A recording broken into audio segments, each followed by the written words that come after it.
Hi everybody, I'm Rob and welcome to the Stormcrow Overland podcast, where we talk about going on adventures, road tripping, camping, and just generally getting out and enjoying life. On this episode, we're going to talk about a trip I went on this summer. I went through New Mexico, Utah, Colorado, kind of back into New Mexico, worked my way back to Oklahoma, and kind of end with a review and some information about the main thing I went out there for, which was the Rimrocker Trail. This whole trip came about. My daughter is a dancer, and she got invited to go to New York for a week to go do some dance stuff. So her and my wife were going to be gone all week, leaving me without adult supervision, which is awesome. I knew that I was going to have some fun, so I started looking into different trips I could go on or things I could do. I ran across the Rimrocker Trail and decided I had to do this. This looked great. I watched some of the videos on it, and I was like, yeah, this looks like something I want to go do. I knew I was going to be out by myself, just me, just my rig, no one else. So I didn't want to go do anything too crazy, nothing too technical. So that was the good thing about this trail. It was difficult enough to be interesting, but not enough that I was worried about getting stranded or hurt or anything like that. So I headed out west, basically took highways all the way to Moab. Stayed in a hotel the first night just to kind of, because I'd been on the road a long time, just wanted to get a good rest before I actually got on the trail.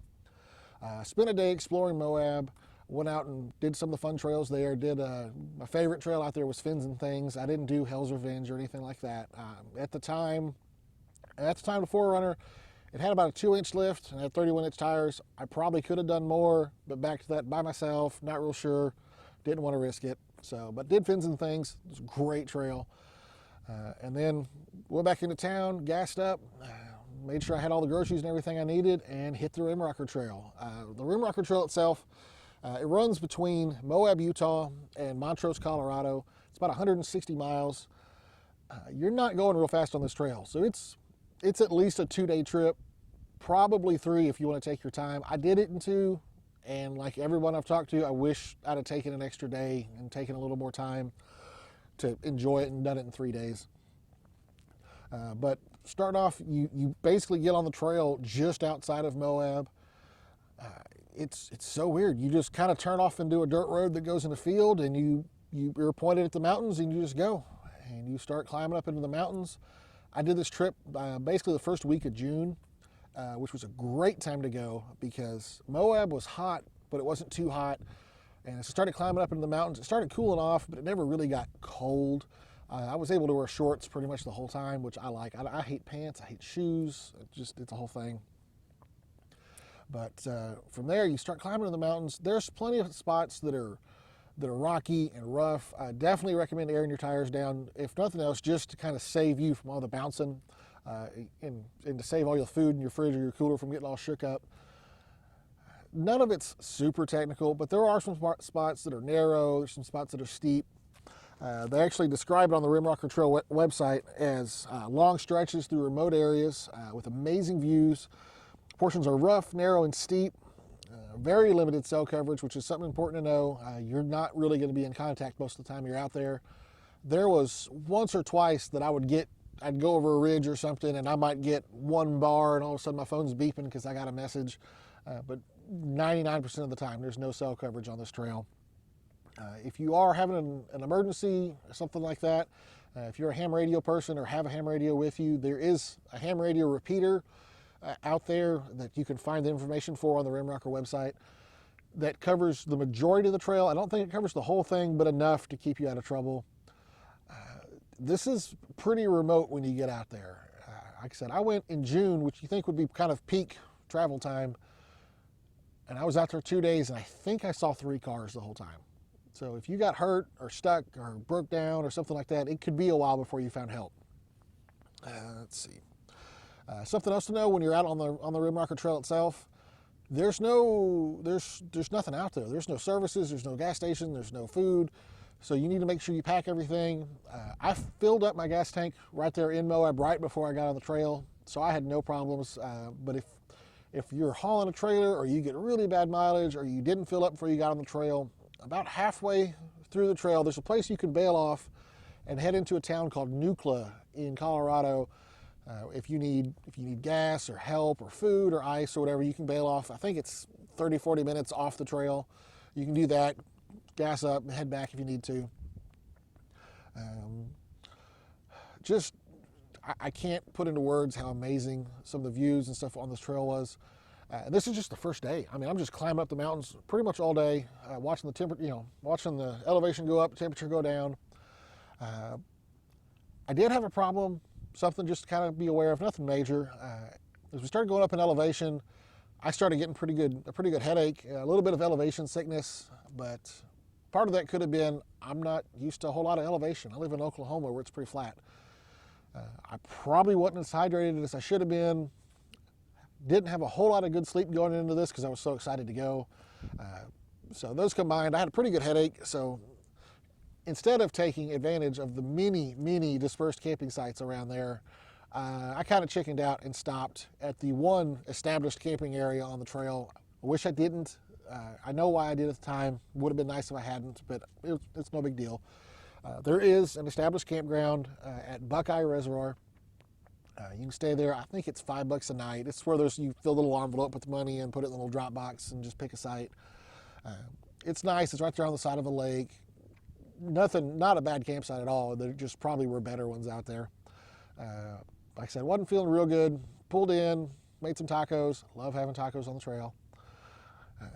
Kind of laid in my hammock for a little while, just kind of relax. Had a whiskey, kind of wrote in my little road journal I have. I've got a big leather-bound book that I write stuff for my trips in, try to remember everything.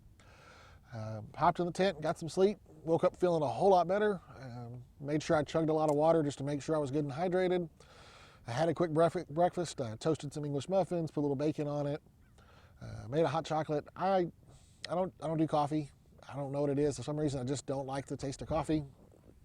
But I do like having something hot especially if it's out cold in the morning when I'm camping. So I usually go with hot chocolate.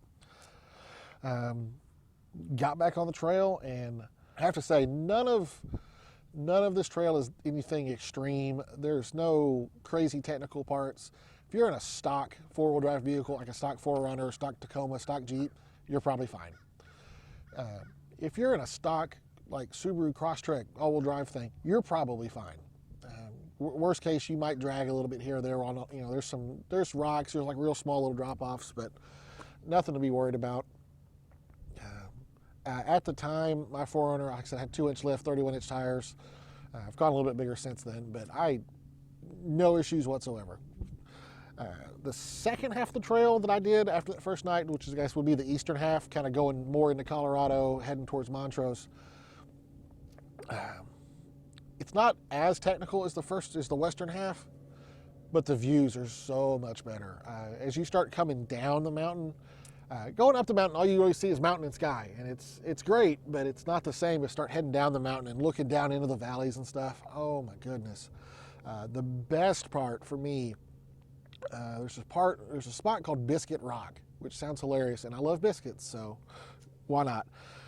You're on a shelf road, winding around the side of this mountain, looking down into a valley, and there's this giant earth mound. Rock's not even the right word. This is like a giant earth mound, like mini mountain thing that's shaped like a biscuit.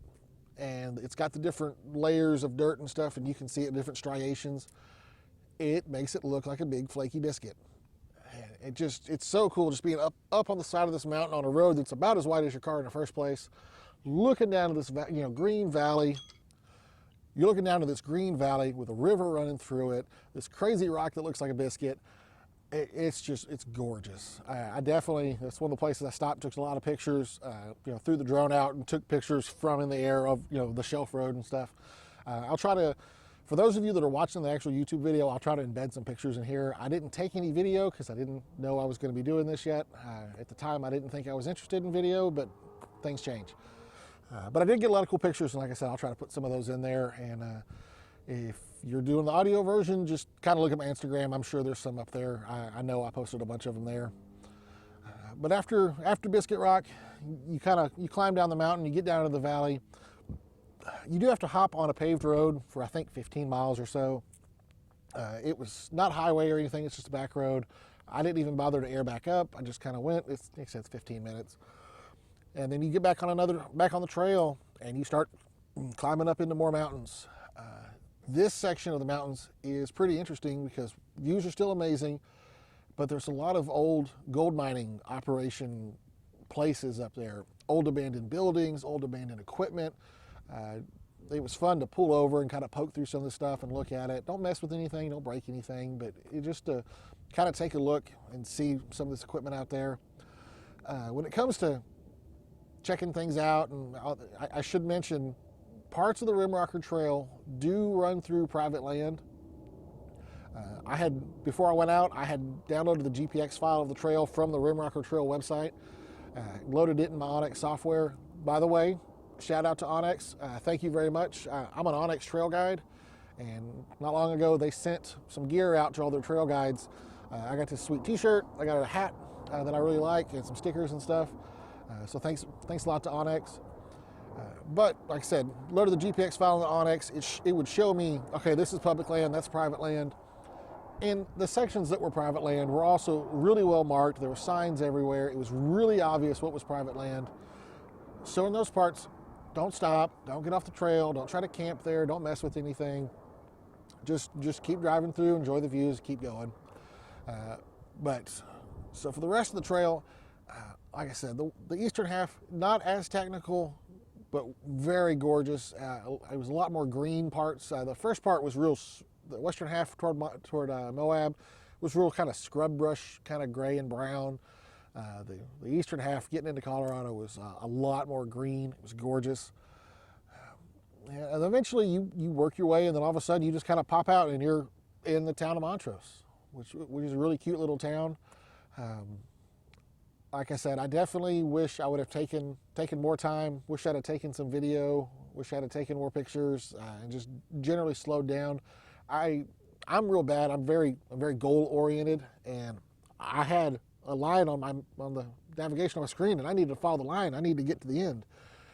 I need to remember to slow down, enjoy things, be in the moment. I struggle with that. So got in Montrose.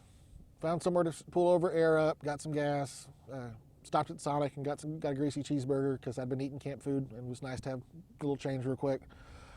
From there, I really didn't know how I was going to get home. I hadn't really planned it, and it was nice because I was tired of following a line on the map. I wanted to just kind of explore, and I saw a sign that said Ouray. And I'm like, oh, I've heard of that from Ozark Overland Adventures and other people's videos. I'm going to go see what that's all about. And went 30, 40 miles down the road and ended up in Ouray, Colorado. And oh my God, it's gorgeous. It's this amazingly cute little town in the middle of these giant mountains that doesn't look like it should even be there. And it was a neat place. I got out, found little shops to kind of wander through, made sure I bought a patch for my headliner. You're not a real overlander if you don't put patches on your headliner, obviously. So did that, and just like I said, neat little town. Bought little trinkets for my wife and kids so I could bring something home for them. And after that, I knew it was getting dark, it wasn't dark yet, but it was getting late. I was gonna have to find camp soon, and I just kind of hopped on Google and just started trying to find a campsite, and I found one just outside of town. I was like, okay, perfect. And I had looked into a lot of other trails in the area. I looked into like Imogene Pass and Black Bear Pass and Yankee Boy Basin, and I wanted to do them, but I wasn't sure about doing them by myself. So I was kind of iffy. And as I was pulling into this campground just outside of Ouray, there was a guy just standing on the side of the road, and he saw me and he kind of waved me over, and he goes, "Are you going up the mountain?" And I was like, "No, I'm actually just heading to the campsite right here." And I said, "Do you need help or anything?" And he goes, "Oh, I was just making sure you weren't heading up the mountain." Apparently, that was the road to Yankee Boy Basin, and this guy was in a exceptionally well-built trail Jeep. I believe he had 37-inch tires, a bunch of stuff, and he was stuck in the snow. I was not prepared for how much snow I was going to see in Colorado in June. So when I went was perfect for the Rimrocker Trail, but if I was going to go explore some of those other trails in Colorado, I'd probably wait and go a little bit later. So I offered to try to go pull him out, but we were both kind of worried that if his rig was stuck that I probably couldn't even get there. So we didn't do that, but I pulled in, camped for the night there, had a very interesting experience in this campsite. There was a handful of other people camped out in some of the campsites, but for the most part wasn't much around. And I set up my tent, got up my camp stuff. I knew it was bear country, so I planned on making sure I was going to cook dinner and then put everything up. Oh, got a plane flying over. Hang on just a second.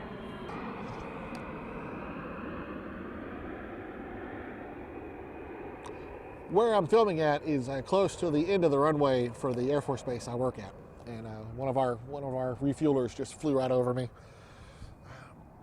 So what I was saying though is I was at the campsite, knew it was bear country. I was prepared to make sure all my stuff was put up, but had my tent set up. Sat down. I had packed a Wagyu steak just to have one night in my cooler, in my fridge. Pulled it out, cooked it on the camp stove. It was amazing. Just made little steak bites out of it. Didn't even bother to make a side dish with it. Just ate steak and had some whiskey with it, and it was amazing. When I was done, made sure I put everything up. Had put the stove up, put all my trash up, put stuff in the bear box. Was all good. And it started to sprinkle a little bit, and it wasn't quite dark yet. I wasn't really ready to go just sit in my tent, and I knew I had my tablet in the Forerunner that I downloaded some movies on, and I was like, well, I guess since it's raining and I can't sit out here, I'll go sit in the Forerunner, watch a movie on my tablet, either until it stops raining or it gets late enough that I want to go hop in the tent and go to sleep. So set the tablet up, started watching the movie, and after a while, I noticed something out of the corner of my eye moving around out to my left, and I looked over, and there was a deer 20 feet from my car, just kind of hanging out, walking around, and I was like, oh, that's so cool. Got my camera out, took some pictures of him. Eventually, he kind of wandered off, and I was like, okay, and went back to watching my movie, didn't think anything about it. And maybe a good 15 minutes later, corner of my eye, I saw something moving again, and I'm like, oh, the deer must be back. And I look over, and there's a very, very large black bear. I lived 3 years in Alaska, so I've seen brown bear out in the wild, and they're obviously much bigger, but this was by far the biggest black bear I've ever seen. I don't know if he's just eating too much camp food or campers or what happened. He never acted aggressive. He never approached the car or anything, but he wouldn't leave. He just kept wandering around. He just kind of kept wandering around the campsite between my car and the tent for hours. He just wouldn't leave. Like I said, he never acted violent or aggressive. He never even seemed to care I was there, but seemed like he was there for the night. So even though I had already paid for this campsite and set my tent up and set my mattress up and everything, I slept in my Forerunner that night. I didn't feel like risking it. I didn't want to go lay in my sleeping bag and be a little camper burrito for this bear.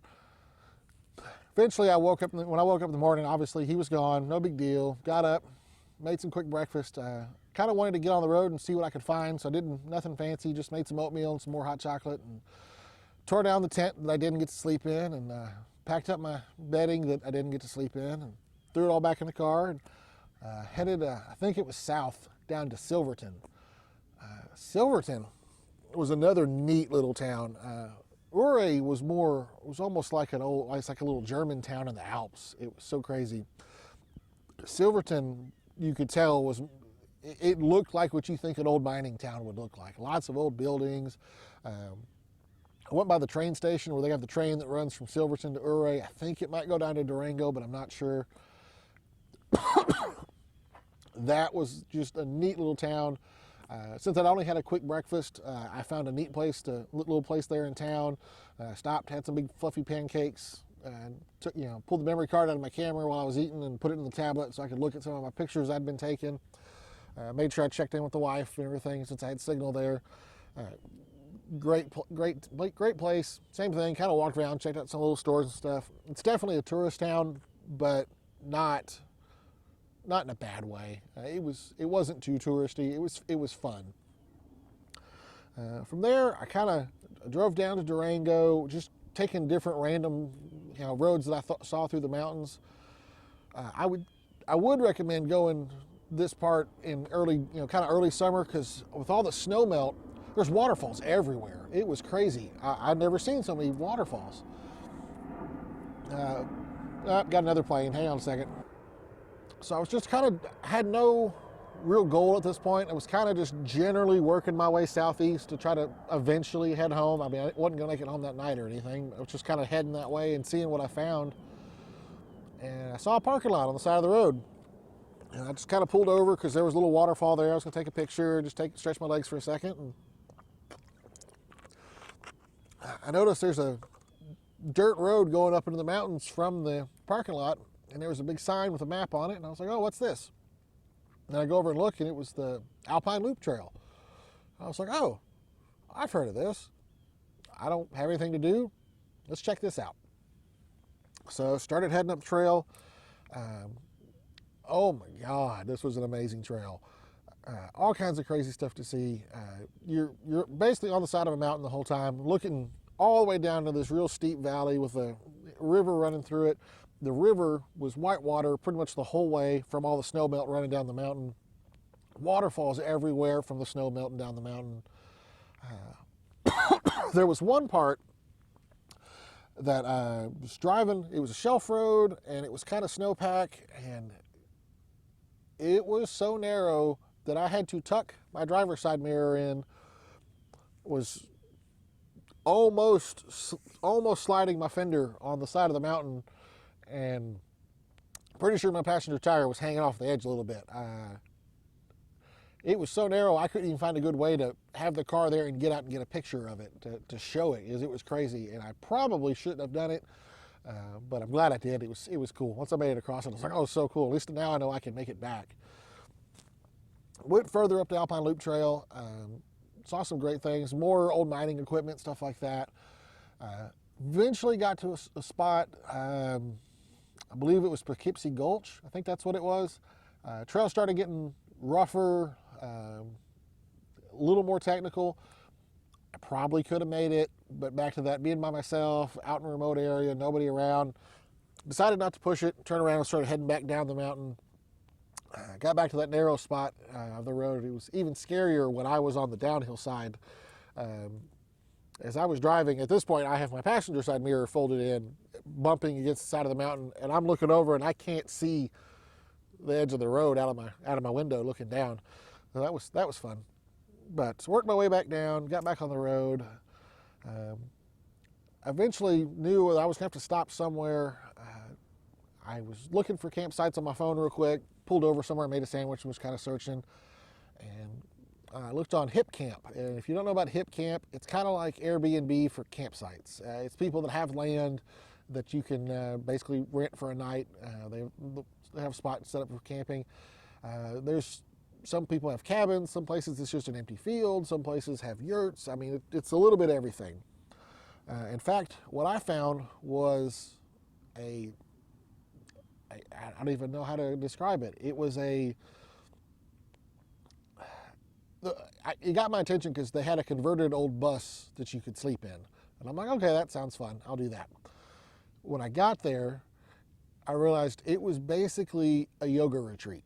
It was a full off-grid yoga community, which is hilarious because my wife is a yoga instructor and she wasn't with me and she would have loved it. But got there, checked in on Hip Camp. They gave me the code to the gate, pulled in, found my little bus that I was going to be staying at. Super neat converted bus, turned into a little cabin. At this point, I was about 7,000 feet elevation, but it was pretty hot. It was like 90-something degrees during the day. I expected it to cool down faster than it really did. I figured with being at that elevation, I figured it would cool off, and I was wrong. I don't think we dropped below 80 degrees until after midnight. So I spent a long time laying in this bus, sweating. But that's okay. It was still neat. There was a little trail there I hiked that they have through their property. It was a great time. But from there, just kind of packed up and basically took the highway home from there. I was just kind of ready to get home, kind of wash my hair and just get cleaned up, get ready for I wanted to make sure I was home when my wife and daughter flew in so I could pick them up at the airport. So that's really about all from the actual trip itself. Then I just got a couple of quick details to run through about the Rimrocker Trail itself. Like I said, pretty much any all-wheel drive, four-wheel drive vehicle, even a stock one, can do this trail no problem. It's nothing super technical. It's rough in places. I mean, it's rocky and bumpy, but you can do it. I mentioned the private land part. Stay off private land if it's not yours. There were occasionally I ran into a gate. If you don't know how gates work on public land, leave it how you found it. If you get to a gate and it's closed, go ahead, open it, drive through. Just make sure you get out and close it behind you. If you get there and the gate's open, leave it open. Don't close it. They're trying to control where cattle are, so the gates are in different stages at different times. Let's see. Mention all that. Like I said, there's no supply, so make sure you plan ahead. Make sure you take plenty of water.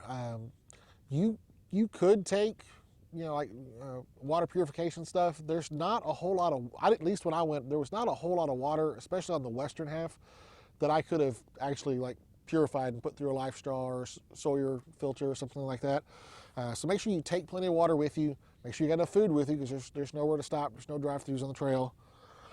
If you go to the website rimrockertrail.org, you can download the GPS files there. If you use Gaia or Onyx or something like that, you can order a free paper map, which I highly suggest you do, just because it's a gorgeous big fold-out map. It's got pictures on it. It's neat to have anyway. I'm probably going to frame it and put it in my office and kind of tack some of my pictures onto it. Let's see. And when it comes to making sure you bring enough supplies, pack good food. You're going to be out there for a while. I mean, you're going to be out there in these amazing places with these amazing views. You don't just want to eat a ham sandwich for dinner. I did pack bread and turkey and stuff, but mainly just for lunch on the trail when I didn't want to stop for a long time. Even then, I probably should have stopped longer than I did most times. But, take at least one good meal a day. Treat yourself. Enjoy it. Like I said, I had a Wagyu steak one night. I had some really good cheeseburgers that I made, bacon cheeseburgers that I made on the side of the road. Tacos one night. Just enjoy it. The whole point is to get out and enjoy life and have fun. It's not always fun to just, eat a cold hot dog. Talked about the camping. Like I said, it's mostly dispersed camping. There are some amazing camping spots out there that I'm sad I missed. I really hope I get back out there one of these days to kind of try some of them out. But if you're not a dispersed camping person, like I said, Buckeye Reservoir has actual campsites out there. I believe they were $5 a night, which is nothing. But they had established campsites. They had actual toilets and stuff there you could use. No showers or anything, but talked about private property. Like I said, my favorite part definitely was the Shelf Road and looking over at Biscuit Rock. And I would definitely say go early in summer if you're trying to do the Rimrocker Trail itself. You might want to go a little bit later if you're trying to do some of the other trails like Black Bear Pass and Imogene Pass. But for the Rimrocker Trail, early summer was great. There was so much snow melt and waterfalls and stuff. And finally, the last thing I thought this was really neat. If you go on the website, the rimrockertrail.org, when you're done with your trip, if you send them a message and send them a picture from your trip, and along with permission from them to use it for different promotional stuff, they'll send you a free sticker. I've got the sticker there on the side of my rig right now. It's a nice little oval sticker. It says Rimrocker Trail. Really was a fun trail. I'm glad I did it. I hope I get to go do it again. I really kind of want to go take my wife. I think it's something she would really enjoy. Just because I don't think she would enjoy a trail that's too technical, but this one was just enough, like I said, just technical enough to be interesting. Views are amazing. Nice, quiet, kind of out of the way, peaceful. Well, that's really all I have for you this week. So remember, sometimes it really takes going out and getting lost to really find yourself. Thanks, everybody.